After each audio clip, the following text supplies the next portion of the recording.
Alors bonjour tout le monde, c'est un plaisir d'être avec vous cet après-midi à Orford pour vous présenter un bilan des avancées scientifiques sur l'approche remodeler sa vie. C'est une intervention d'ergothérapie préventive pour favoriser le développement du vieillissement en santé. Oups, pardon, j'ai accroché les diapos. Donc, juste un petit mot sur moi avant de plonger dans le vif du sujet pour vous dire que je suis ergothérapeute de formation.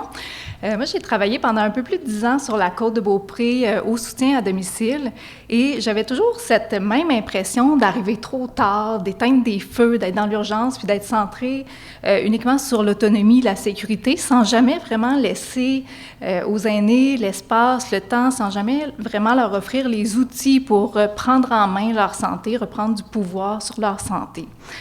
Donc, aujourd'hui, je trouve que dans le contexte où il y a une superposition de crises, que ce soit la crise des épidémies de solitude, de sédentarité, maladies chroniques, et aussi avec les déficits records qu'on nous annonce et les besoins en santé qui explosent, favoriser, soutenir l'autonomie, c'est plus suffisant. On se doit d'habiliter les gens à prendre en main leur santé. Et pour notamment faire face à des enjeux comme justement ces épidémies-là, mais aussi des enjeux qui sont plus émergents comme les crises sanitaires, crises climatiques aussi. Pour faire face à ces défis, ces situations d'adversité, il y a plusieurs conclusions d'enquête, plans d'action, nouvelles stratégies aussi, qui nous rappellent qu'on se doit de repenser les services autrement, donc d'y aller avec une approche qui est davantage préventive que curative, des approches de proximité, qui misent aussi sur le développement d'un mode de vie sain, sur la participation sociale comme étant des leviers de la résilience et de l'adaptation aux situations d'adversité. Une des approches émergentes pour favoriser l'autogestion de sa santé, c'est le remodeler sa vie. On en a entendu parler ce matin. C'est une intervention qui a été développée aux États-Unis, en Californie, sous le nom de Lifestyle Redesign et qui a pour but justement d'aider les aînés à développer des modes de vie sains, mais aussi porteurs de sens. Donc, c'est une intervention qui se donne sur 6 à 9 mois, qui utilise à la fois une modalité de groupe et individuelle. Et puis, c'est vraiment basé sur l'action, la recherche de sens et aussi le pouvoir d'agir. Et même si c'est une intervention qui a été développée pour des aînés qui étaient davantage en situation de vulnérabilité ou à risque de maladie chronique, elle est tout aussi pertinente pour des aînés qui sont autonomes, habitant dans la communauté et qui vivent différentes situations de transition comme le passage à la retraite, par exemple. Vous avez ici les 12 modules de l'approche. Tous ces modules-là sont abordés en lien avec les activités signifiantes, qu'on appelle dans le jargon en ergothérapie les occupations.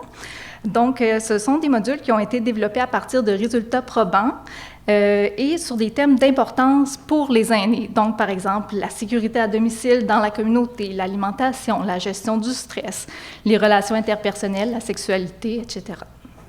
Tous les modules vont être animés par l'ergothérapeute, mais ils peuvent aussi être abordés en collaboration avec d'autres professionnels de la santé. Et au Québec, remodeler sa vie, ça fait longtemps qu'on fait de la recherche sur cette intervention-là. Donc, depuis 2011, je dirais que la recherche est en pleine effervescence.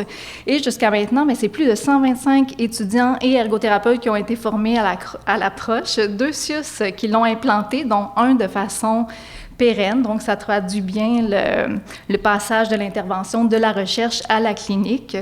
Il y a eu 7 adaptations pour différents groupes de population, pour différents objectifs aussi. Et Remodeler sa vie, c'est aussi un réseau de collaboration de 9 universités canadiennes et internationales qui viennent vraiment assurer une perspective globale et une expertise partagée. Mais au-delà de ces chiffres, je vous propose de regarder qu'est-ce que nous apprennent les recherches, spécifiquement celles qui ont été menées auprès d'aînés. Donc, on commence avec une revue systématique que j'ai effectuée en 2019, mise à jour en 2021, et cette revue-là a posé des bases solides pour comprendre les effets du programme. Donc, la revue a synthétisé les résultats de 15 études internationales qui ont été menées dans 6 pays, et ce sont 47 variables cliniques et économiques qu'on a classifiées dans un modèle ergothérapique adapté aux interventions de promotion de la santé. Ce que les résultats nous indiquent, c'est que le Lifestyle Redesign, c'est une intervention qui est rentable et qui a plusieurs retombées qui se maintiennent dans le temps. Donc, les résultats avec des petits astérix, ce sont ceux qui se sont maintenus jusqu'à 6 mois post-intervention.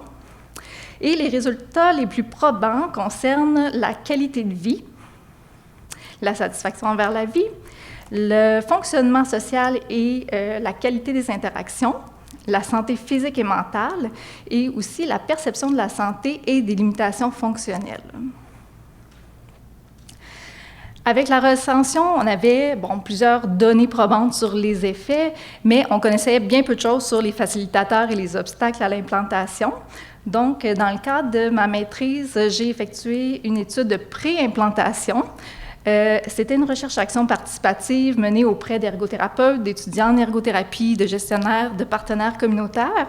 Et ce qui est intéressant dans cette étude-là, c'est que ce sont les ergothérapeutes du secteur public qui ont rapporté les plus grands freins à l'implantation, notamment en raison des mégastructures organisationnelles des CIS et des CIUS, mais aussi en raison d'un modèle d'implantation qui est beaucoup plus top-down, où on se doit d'aller chercher l'approbation de plusieurs paliers décisionnels. Ensuite, on avait tous ces résultats-là, mais on devait aussi rehausser l'utilité des résultats pour les décideurs et les cliniciens. Et pour ça, c'est important, au-delà de comprendre les effets, on doit comprendre comment fonctionne l'intervention, pour qui, dans quel contexte. Alors, c'est ce qui m'a amené à faire une recherche réaliste dans le cadre de mon doctorat. Et puis, dans le fond, pour comprendre comment ce programme-là fonctionne. Et parmi les idées clés qui sont ressorties de cette étude-là, c'est que les composantes du programme, ils forment un tout indissociable. On ne peut pas extraire la composante de groupe ou les modalités individuelles si on veut atteindre des effets.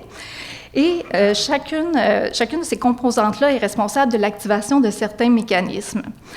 On a aussi vu qu'une durée trop courte, ça risque de freiner l'ancrage des changements de comportement dans le quotidien, que l'intervention elle est pertinente autant pour les hommes que pour les femmes, surtout lorsqu'elles reconnaissent un besoin de changement, et que l'intervention va fonctionner mieux aussi dans des groupes où les profils d'aînés sont diversifiés, mais que le groupe demeure harmonieux, et si le groupe partage aussi une certaine réalité commune.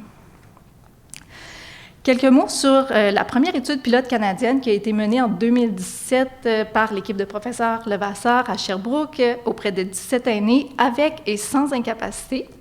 C'était une étude qui a utilisé un devis mixte soutenu par un dispositif pré-expérimental. Donc, il y avait 4 temps de mesure, un avant, 3 à différents moments après l'intervention. Et les participants ont complété 8 questionnaires sur des résultats de santé, de participation sociale, de mobilité et de participation occupationnelle aussi.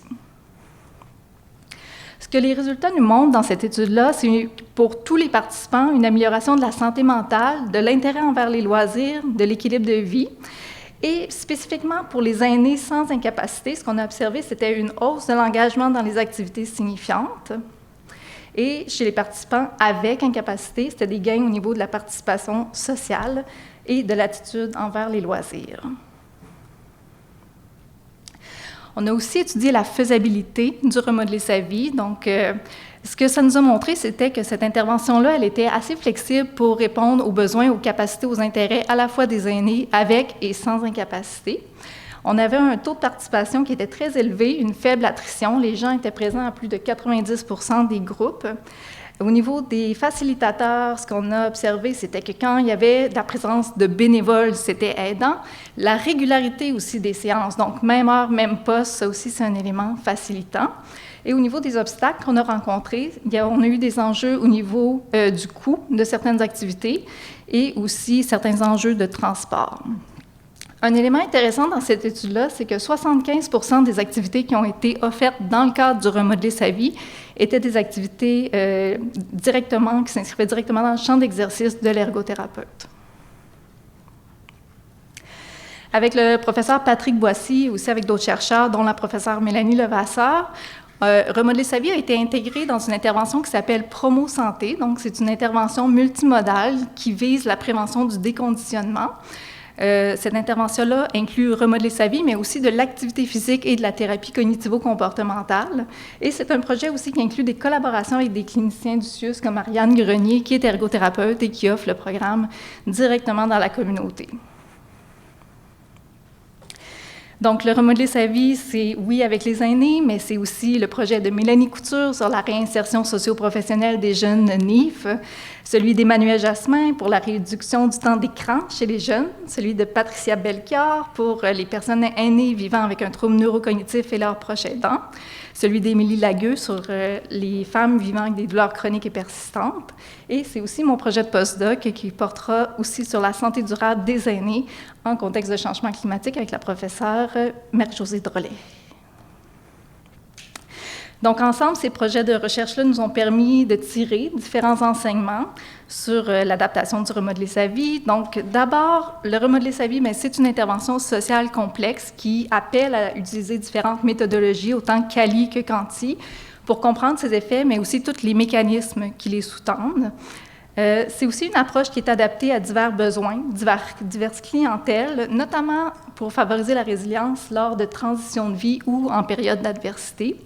Et c'est une solution qui est prometteuse pour compléter et améliorer l'efficacité des services de santé et sociaux. Donc, c'est ce qui conclut. Je vous remercie pour votre écoute.